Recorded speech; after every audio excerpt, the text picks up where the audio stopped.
merci de nous retrouver sur le plateau de TVBA où, vous le savez, nous recevons des invités. Aujourd'hui, nous avons le plaisir de recevoir Jean-Guy Perrière. Bonjour. Bonjour, merci de votre accueil. Alors on va le refaire pour parler dans le micro. Merci. Oui, c'est vrai. On le refait, c'est pas grave. On le refait. Vous l'aviez oublié. Oui, parce que c'est tellement technique qu'on ne devrait pas avoir besoin d'un micro à tenir, quoi. Et si, on n'a pas encore le système de cravate. Bon. Allez, je refais le compte à rebours, Charlotte. 5, 4, 3, 2, 1, 0. Bonjour et merci de nous retrouver sur le plateau de TVBA où nous recevons des invités. Et aujourd'hui, nous avons le plaisir de recevoir Monsieur Jean-Guy Perrière. Bonjour. Eh bien, bonjour et merci de nous recevoir dans ce superbe lieu de TVBA et des établissements Mira. Exactement. Alors, vous êtes bien sûr le maire de la commune d'Arès, mais si vous venez nous voir aujourd'hui, c'est en votre qualité de vice-président en charge de la mobilité à la communauté d'agglomération du Nord-Bassin, donc la COBAN, qui a pris en charge une compétence transport, mobilité, transport au 1er janvier 2018. Compétence qui est effective depuis ce 1er janvier 2019 et je crois que ça commence à se concrétiser. Oui, bien sûr, c'est une compétence importante que nous avons prise en nous transformant en communauté d'agglomération au 1er janvier 2017. Mais les choses se mettent en place. La compétence, et c'est la loi qui le dit, est officielle à partir du 1er janvier 2018, mais nous ne rentrons dans les faits qu'en 2019. Cela dit, la COBAN avait déjà largement travaillé sur la mobilité et les transports, puisqu'elle avait adopté un schéma de déplacement et des modes doux dans le cadre des prévisions, et que nous avions effectivement déjà commencé à travailler, notamment en mettant en place depuis pas mal de temps un transport à la demande sur tout le territoire, et en travaillant aussi sur des modalités de déplacement pour essayer de diminuer la voiture en créant des aires de covoiturage. Je crois que le territoire de la COBAN est le territoire girondin le plus équipé en aires de covoiturage, et puis en travaillant aussi sur la mise en place de bornes de branchement électrique dans toutes les communes. Donc c'est un sujet que nous connaissions déjà. Mais la prise de compétences nous apporte effectivement beaucoup d'autres choses. Avec une nouvelle feuille de route, du coup ? Oui, bien sûr, obligatoirement, puisque, si vous voulez, il faut travailler là, dans l'opérationnel, immédiatement. L'opérationnel, immédiatement, c'est deux sujets essentiels, le transport public, le transport interurbain, et le transport de tout ce qui concerne le scolaire. Alors effectivement. Justement, on va entrer un petit peu dans le vif du sujet. D'abord sur ces transports interurbains, ce qui constitue en fait les transports en commun, ce qu'on appelle communément comme cela. Il y a déjà des lignes qui existent, qui étaient de la compétence, alors qu'on connaît sous le dénominatif Transgironde, mais qui, je crois, sont passées à la compétence de la région. On en est où ? Eh bien, écoutez, c'est vrai que le système administratif et notamment l'application de la loi à notre nouvelle organisation territoriale a changé très vite les choses, puisque la compétence transport urbain a toujours été du département. Elle est passée à la région avec l'application de la loi NOTRe, et la région, en ce qui nous concerne, a gardé la compétence 1 an ou 1 an et demi, et nous la reprenons maintenant. Alors, c'est vrai que ce sont des compétences très compliquées, notamment les transports urbains, puisque vous connaissez notre territoire. Nous avons un territoire qui s'étend sur 80 km de la pointe du Cap Ferret à Mios, et la relation avec l'agglomération bordelaise se fait au nord uniquement par le transport voirie, avec le CD 106, alors qu'au sud vers Biganos, on a une voie ferrée. Donc il faut adapter les besoins, il faut adapter l'offre aux besoins réels. La région a conservé la compétence sur les transports interurbains avec les deux lignes 601 Bordeaux, Andernos, le Cap Ferret, Lège, le Cap Ferret, et la ligne 610 qui dessert Salles, Mios, Biganos et Andernos.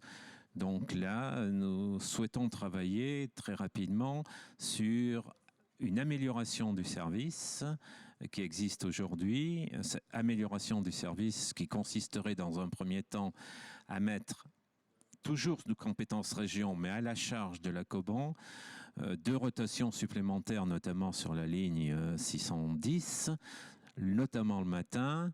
Les gens se plaignent qu'effectivement, les cadencements qui existent aujourd'hui ne sont pas forcément en bonne relation avec les horaires de TER. Donc, on va essayer d'adapter ça. Ça pourrait intervenir à quelle échéance? Ça interviendra au 1er septembre 2020, puisque la région aujourd'hui renégocie sa délégation de services publics et on est en train de travailler sur le cahier des charges. On va aussi essayer d'augmenter le service sur la ligne, sur le Cap Ferré, l'âge le Cap Ferré, le matin et le soir. Voilà. Ça sera un premier temps, à mon avis, qui, notamment sur la desserte ouest-est vers le PEI, le pôle d'échange intermodaux de Biganos, est particulièrement intéressante. Alors, on le disait tout à l'heure, un deuxième grand volet, c'est le transport scolaire. On a la fiche là derrière et un chiffre qui est assez parlant, c'est 2200 élèves qui profitent de ce service chaque jour. Oui, bien sûr. Notre territoire est composé de 4 collèges, non plus, même 5 avec Marche Prime, Mios 6 et d'un lycée, notamment celui d'Andernos. Et après, il y a des transports communaux pour les primaires. Et effectivement, cette compétence va être effective au 1er septembre 2019, c'est-à-dire dans quelques mois là. Et il faut que nous soyons particulièrement performants parce que c'est un service quotidien, c'est un service qui est rendu à des enfants en relation avec des parents et nous n'avons pas le droit de nous tromper. Donc là, nous travaillons à l'heure actuelle sur la mise en place de ce service et j'allais dire que le message à faire passer, que je veux faire passer notamment aux familles, c'est qu'il va y avoir un peu quelques différences, puisqu'ils avaient l'habitude de s'inscrire auprès de la région. Pour les lycéens et les collégiens, il faut le dire, les inscriptions commencent le 3 juin jusqu'au 31 juillet auprès de la Coban en allant sur le site de la Coban.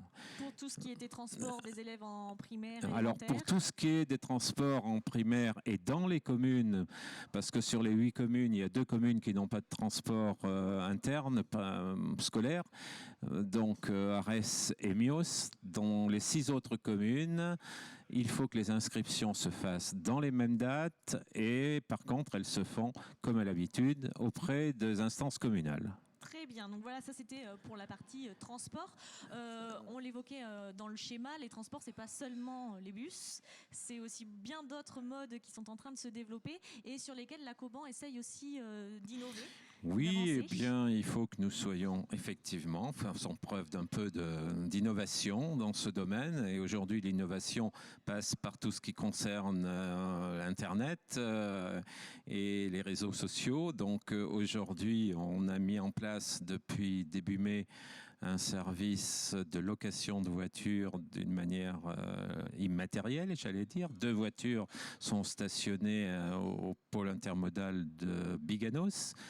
Une voiture électrique, une voiture normale, voiture que l'on peut réserver en partant de son lieu d'habitation par exemple, ou Paris, ou n'importe quel lieu, que l'on peut réserver à Biganos. On les a à Biganos, on les ouvre, on peut les conduire, on les remet sans avoir à faire avec une relation humaine et c'est intéressant. Alors c'est un service qui fonctionne depuis 1 mois. Nous n'avons pas encore les résultats, mais les gens ont été très intéressés. Je pense que ça peut bien marcher. C'est un service qui n'existait pas sur notre territoire. Et puis un nouveau service là qui va arriver à compter du 3 juin avec des vélos cette fois-ci à assistance électrique qu'il sera possible aussi de louer. Ah oui, vous savez, nous sommes sur un territoire où on a la chance d'avoir quand même, mais même si on va en faire d'autres, on y reviendra tout à l'heure, on a la chance d'avoir des pistes cyclables d'une manière importante. On a un territoire très structuré. Et la location vélo à assistance électrique, là aussi, à partir d'une réservation sur un site, me semble intéressant. Donc là, on fait une expérience de 6 mois qui va démarrer la semaine prochaine, le 3 juin. au terme de laquelle une quinzaine de vélos, assistance électrique, seront mis à la disposition sur 3 lieux, hein, le pôle d'échange intermodal de Biganos, bien sûr, parce que c'est là que, à mon avis, le besoin se sentir, pour desservir Audange et pour desservir Mios. Pourquoi ces 2 communes dans un premier temps? Encore une fois, c'est un essai, parce qu'elles sont en termes de temps et en termes de distance propres à l'utilisation du vélo électrique. Donc on va voir.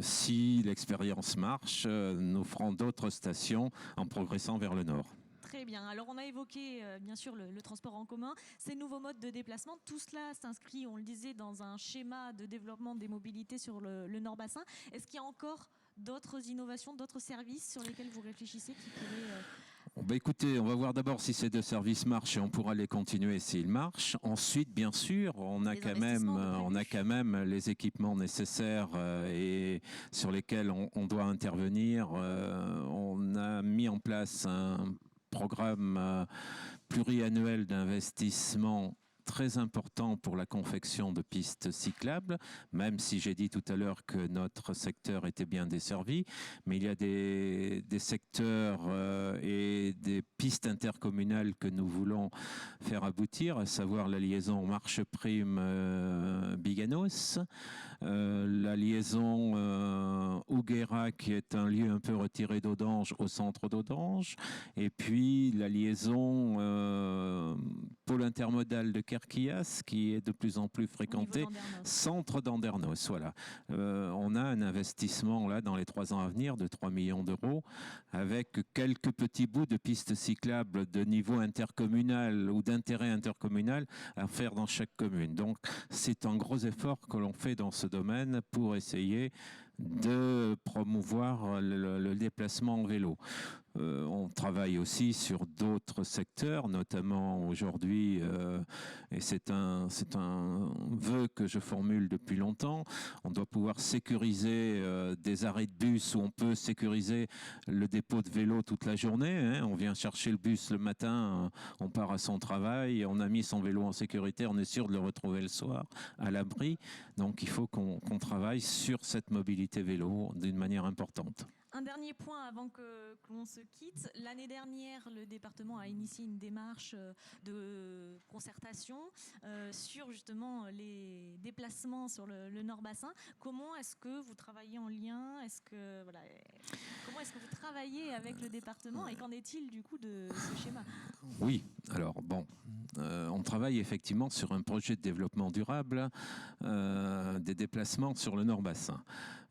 Je ne vous cache pas que c'est un peu une arlésienne, puisque... Avec cette fameuse voie de... Oui, on parle de voie de contournement depuis 30 ans hein, ou 35 ans. Je ne vous cache pas que moi-même, j'ai délibéré en 85 pour ce projet. Aujourd'hui, on le reprend sous une autre forme, si vous voulez. C'est vrai qu'on le reprend avec beaucoup de concertation et avec le fait de dire qu'il n'y a pas que la solution de la voiture, il n'y a pas que la solution de la voie faite pour la voiture.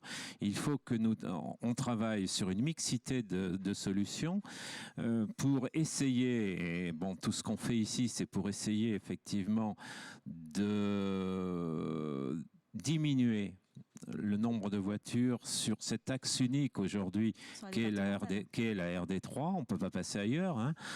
Et tout le monde y passe, les camions, les bus, les vélos, les motos, les voitures.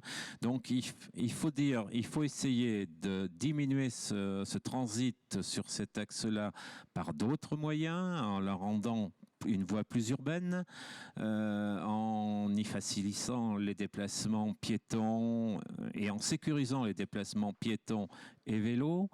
On y travaille en essayant de covoiturer, mais à terme, si vous voulez, il me semble que pour que les transports en commun y soit efficace, notamment le bus, la ligne 610 et d'autres navettes que nous pourrions mettre en place à l'avenir, il faut en dégager la piste de roulement. Et pour ça, Eh bien, et je le dis parce que je pense que la seule solution, si vous voulez, même si on met en place tous ces autres moyens, la seule solution, ce sera de créer un autre axe. Et c'est vrai que moi, je suis très fermement attaché à la création d'une route de contournement qui pourra permettre un transit plus facilité pour les gens qui n'ont pas à s'arrêter dans chaque village. Très bien. Bon, affaire à suivre. Affaire à suivre, on en est encore loin parce qu'il y a aujourd'hui effectivement toute une concertation, il y a toutes des études environnementales à faire d'une manière importante. Donc nous progressons et j'espère que nous arriverons à un résultat dans les années à venir. Très bien, mais en tout cas, merci d'être venu sur le plateau de TVBA pour dresser cet état des lieux des mobilités sur le Nord-Bassin. Et puis, on se retrouve très vite pour, de toute façon, le lancement des vélos électriques et pour toute l'actualité de la Coban. Oui, bien sûr. Merci de m'avoir accueilli et j'espère pouvoir revenir peut-être en disant, voilà, ça marche. On l'espère aussi. Merci. Bonne journée, merci.